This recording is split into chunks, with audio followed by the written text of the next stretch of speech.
Sometimes I look back at the last 10 years of gaming and I wonder how the hell I managed to remain a fan of Xbox for so long.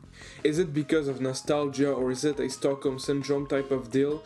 I'm not sure, but I got tired of rooting for a team that's addicted to scoring in its own goal, and so this year I did the unthinkable, I got myself a PS5. Now, I foolishly thought that buying myself a PlayStation would appease my urges of shooting a slug through my Xbox, but sadly the opposite happened. I got even more mad. You see, I knew PlayStation was better, but it's only when I actually acquired one that I realized how far behind Xbox is in pretty much every category imaginable.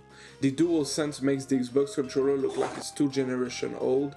It's been almost a decade since the PSVR launch and Xbox still has no equivalent. The design of the Series S and X looks goofy as fuck compared to the PS5, and most importantly, the games on PS5 are just flat out better, like so much better. Uncharted 4, Ghost of Tsushima, Demon's Souls, Bloodborne, Black Myth Wukong, Spider-Man 1, Spider-Man 2, Miles Morales, The Last of Us, God of War, Astro Bot, Days Gone, Gran Turismo, Helldivers, fucking Bugsnax. Alright, maybe Bugsnax is a reach, but I think you get the idea. All these games are PlayStation exclusive, and to add fuel to the fire, about half the games I mentioned are included in a PS Plus extra subscription, aka the service that aims to compete with Game Pass. In other words, when I got my PS5, I was forced to admit to myself that for years I was playing on a worse console that plays worse games, on a worse controller that uses 2005 technology, and also I realized that since Sony made a solid Game Pass equivalent, there was literally no reason to own an Xbox. This shit got me sitting in my room like this, thinking about the fact that I might unironically be slightly retarded. I'm kind of retarded. For those watching this video who are either lifelong Sony fans or are new to gaming, it might be a bit hard to imagine how someone could become a fan of Xbox, but you gotta understand that Xbox wasn't always this garbage. There was a time when Xbox was making better products than PlayStation, and even though this time only lasted for a single gen, it just so happens that I started playing games during that exact moment. For me, the Xbox 360 is simply the greatest console ever made, and yes, I will admit I am biased, but I personally never saw a console that was this close to achieving perfection. Everything from the hardware to the software to the little ghetto microphone they gave you for free was fucking exquisite, and contrary to how things are today, Xbox at the time really was the leader when it came to innovation. Xbox Live was so advanced that it almost became a little social media of sort. You could rate players on a scale of 1 to 5. On each profile there was something called the Gamer Zone, which allowed you to specify what kind of player you are. Everybody had their own little customized avatars, and making online friends was easy because it seemed like the whole system was made for it. This shit was fucking awesome, honestly, and I never saw a console before and after the 360 that was this good at creating interactions between players.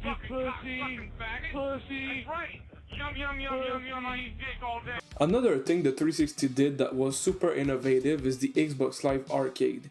In a nutshell, Arcade was a way for indie developers all around the world to publish their games on Xbox as long as the price didn't exceed $20. Not only was this a great thing for both the customer and the developers, but it also gave life to legendary games like Castle Miner Z, Super Meat Boy, Plants vs Zombies, Castle Crashers, and many others. Speaking about games, the exclusivity war with PlayStation was a lot closer back then.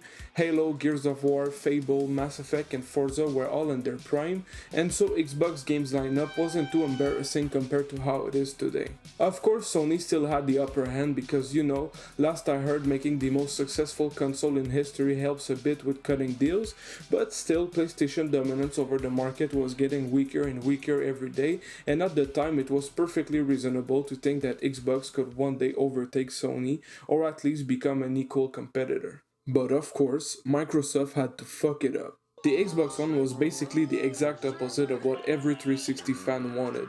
Xbox is known for literally being the face of gaming culture, while Microsoft said fuck that, the new Xbox is going to be known for its ability to watch TV. Introducing Xbox One.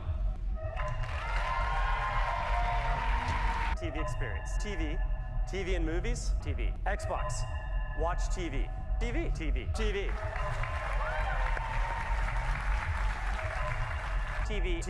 Watch TV. TV and TV remote. TV experience. TV. Sports TV. You were expecting the Xbox One to have a crazy new controller and a new super innovative version of Xbox Live? Tough luck, buddy, that's not happening. Oh, you loved Xbox Live Arcade and you wanted to make a comeback? Let me guess, you were a fan of the Xbox 360 social features like the two-way friends request, the reputation system, the notifications when a friend starts playing, etc. Well, it's literally all gone, and here's the cherry on top: the console is going to cost you $100 more than the PS4 because the fucking Kinect that you're going to use like 2 times is included. To say that this was a mistake would be an understatement. This was pure unfiltered retardation, and to the surprise of absolutely no one, the sales numbers reflected that. Remember how I said the PS3 and Xbox 360 sales were kind of close? Well, now let's compare the Xbox One and PS4 sales.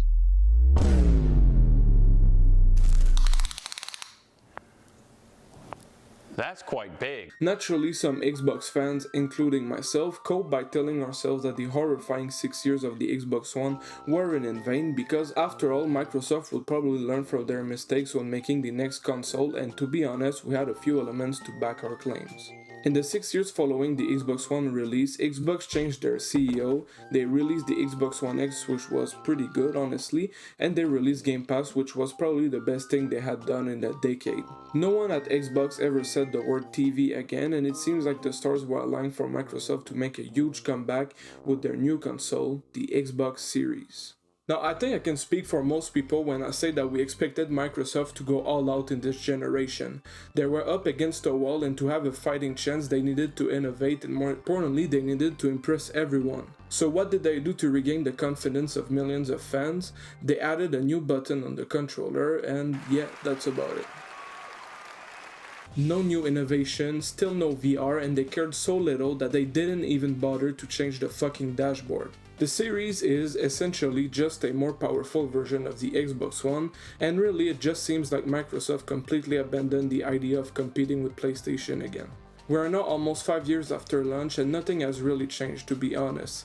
Microsoft acquired like half the gaming industry, which could have been huge for Xbox if they focused on making exclusives, but no, almost every single game that was released since the acquisition is also playable on PlayStation.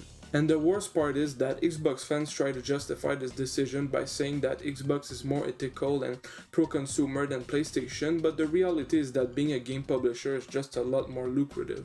This might be a bit of a hot take, but I respect PlayStation 10 times more for sticking to their guns and keeping their flagship franchises to themselves, because no matter how much Phil Spencer and Microsoft tries to deny that fact, people still buy consoles for the games first, and for each exclusive game PS5 releases, the PlayStation brand as a whole increases in value. Where some see Microsoft as the good guy, I instead see Microsoft as a spineless sellout that killed any remaining value the Xbox had just to make a quick buck, and I'm going to be honest, seeing them dig their own grave after repeating so many mistakes is almost a bit satisfying. By the way, if you're curious about the sales, PlayStation is consistently beating Xbox 5-1 in recent monthly reports, and really there's no nice way to put it. Xbox is flat out getting destroyed right now, and when you see that Microsoft allows you to play on an Xbox without even owning one, it's not really hard to see why.